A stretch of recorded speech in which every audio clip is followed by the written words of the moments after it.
Assalamualaikum warahmatullahi wabarakatuh. Salam sejahtera bagi kita semua. Selamat pagi anak ibu. Semangat pagi. Pagi, pagi, pagi, pagi semangat. Apa kabarnya anak ibu? Semoga selalu dalam keadaan sehat dan tetap semangat untuk belajar ya. Pada pertemuan kali ini kita akan belajar bahasa Indonesia dengan materi cerita fantasi. Sebelum kita memulai pembelajaran, marilah kita berdoa terlebih dahulu sesuai dengan keyakinan dan kepercayaan kita. Berdoa dimulai.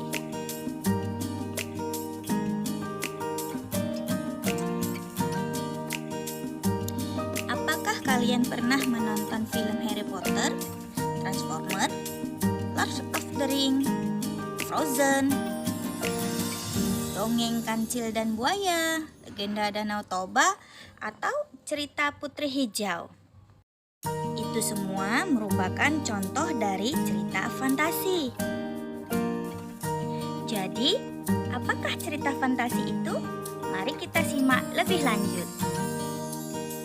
Cerita fantasi adalah cerita fiksi yang bergenre fantasi atau dunia imajinasi yang diciptakan oleh penulis. Berikutnya adalah ciri-ciri cerita fantasi. Yang pertama yaitu ada keajaiban, sesuatu yang aneh dan misterius. Cerita fantasi mengungkapkan hal-hal yang sifatnya tidak nyata, aneh dan misterius. Tokoh dan latar yang diciptakan oleh penulis bisa ada di dalam dunia nyata atau modifikasi dari dunia nyata. Ciri yang kedua adalah ide cerita terbuka. Artinya, penulis bebas menuangkan segala imajinasinya atau bebas berkhayal. Tidak ada batasan terhadap realitas ataupun kehidupan nyata, sehingga penulis ataupun pengarang bisa mengembangkannya sesuka hati. Ciri yang berikutnya yaitu latar bisa menembus ruang dan waktu. Cerita fantasi bisa menggunakan latar apapun dalam penulisannya. Bisa dalam kehidupan sehari-hari hingga yang tidak ada atau bersifat karangan. Nah, ciri berikutnya adalah ada tokoh yang tidak biasa atau unik. Kemudian yang berikutnya adalah fiktif semata. Itu hanya sebatas khayalan si penulis. Berikutnya adalah bahasa. Bahasa yang digunakan dalam cerita fantasi bervariasi. Tidak hanya dalam bentuk bahasa formal, bisa juga menggunakan bahasa sehari-hari. Pembahasan kita berikutnya adalah tentang jenis-jenis cerita fantasi. Yang pertama, cerita fantasi total dan irisan atau sebagian. Jenis-jenis cerita fantasi menurut kesesuaiannya dengan kehidupan nyata dibagi menjadi dua kategori, yaitu fantasi total dan fantasi sebagian atau irisan. Pertama, kategori cerita fantasi total. Cerita fantasi total berisi ide pencitraan pengarang terhadap wujud sesuatu. Pada jenis cerita ini, semua yang terdapat pada cerita tidak akan pernah ditemui di dunia nyata. Misalnya, cerita fantasi Nagata digolongkan pada cerita fantasi total karena semua nama orang, objek, nama kota berasal dari buah pikiran imajinatif pengarangnya. Kategori yang kedua adalah cerita fantasi sebagian atau irisan, yaitu cerita fantasi yang menggunakan tema fantasi tetapi masih merujuk pada nama, tempat, dan kejadian-kejadian yang pernah berlangsung dalam kehidupan yang sebenarnya. Jenis cerita fantasi yang kedua yaitu cerita fantasi sezaman dan lintas waktu.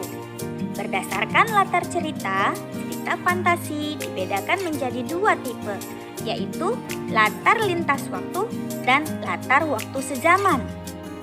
Latar sezaman adalah latar yang dikondisikan pada satu periode waktu saja, tanpa fantasi masa kini, masa lampau, ataupun fantasi masa depan. Sedangkan latar lintas waktu berarti cerita fantasi yang menggunakan dua latar waktu yang berbeda. Misalnya, masa sekarang dengan zaman prasejarah atau masa kini dengan masa yang akan datang. Pembahasan kita berikutnya adalah tentang struktur cerita fantasi. Yang pertama yaitu orientasi atau perkenalan. Di sini penulis akan memperkenalkan tokoh, tema, serta alur cerita pada pembaca. Contohnya, minggu pagi yang cerah, Sinta, Maya, dan Hani berada di Candi Borobudur. Struktur cerita fantasi yang kedua adalah konflik.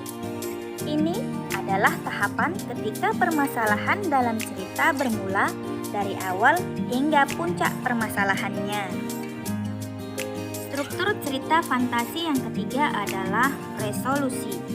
Resolusi atau penyelesaian merupakan penyelesaian dari konflik atau permasalahan dalam cerita dan mengarah pada akhir cerita. Nah, apakah anak ibu semua sudah paham materi kita hari ini tentang cerita fantasi? Semoga video ini bermanfaat dan dapat menambah ilmu pengetahuan kita serta membantu kita dalam belajar. Saya akhiri pertemuan kita hari ini. Saya ucapkan terima kasih. Assalamualaikum warahmatullahi wabarakatuh. Salam sejahtera bagi kita semua.